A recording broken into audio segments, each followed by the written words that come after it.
So, Yeah. Cinthie, I have to ask because I'm sure others are going to want to know if you could take me back, because I would like to know what was life like for you in Berlin growing up, and getting starting in music, and what is the day-to-day life like now in Berlin, like when you're not on tour Yeah. and you are home and everything, but really the early days too, Yeah. before even the music, even so we can see how you got into the music.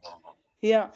So the thing is, I'm not born in Berlin, so I'm from like 1 hour away from Frankfurt, and it was more like a smaller town, but it was 20 minutes to the French border.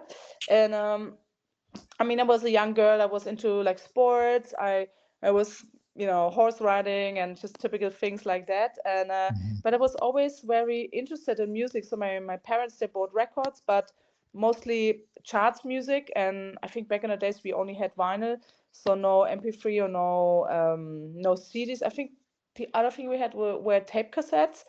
And I was also always recording from the radio and sometimes also from MTV. And yeah, and then I think my cousin, he was living in Frankfurt, and he was going to a club called Omen Club, like Oh, the okay. club from Sven Fate, yeah.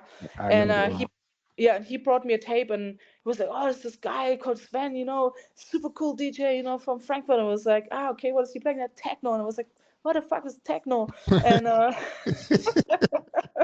and I think it was written with 2K, which was very funny. And so I listened to the tape, and I was like, yeah, it's cool. I think I like techno. And then of course I started digging more into this music, and I had a boyfriend when I was 16, and he was like a DJ, but not playing in clubs, but he was more collecting records and playing at home, making mixtapes and stuff. And he brought me to a record store, and then the guys from the record store, they asked me to work there. And then yeah, from there I was digging more into the music, and not only this funny techno stuff. And Mhm. yeah, got more into house music. And yeah, when I finished school, I moved directly the next day to Berlin. I mean, I've been in Berlin so many times just for parties. And obviously after the German wall fell down, it was a big playground, because there were almost no rules. You had all these abandoned houses, and the club culture was amazing there.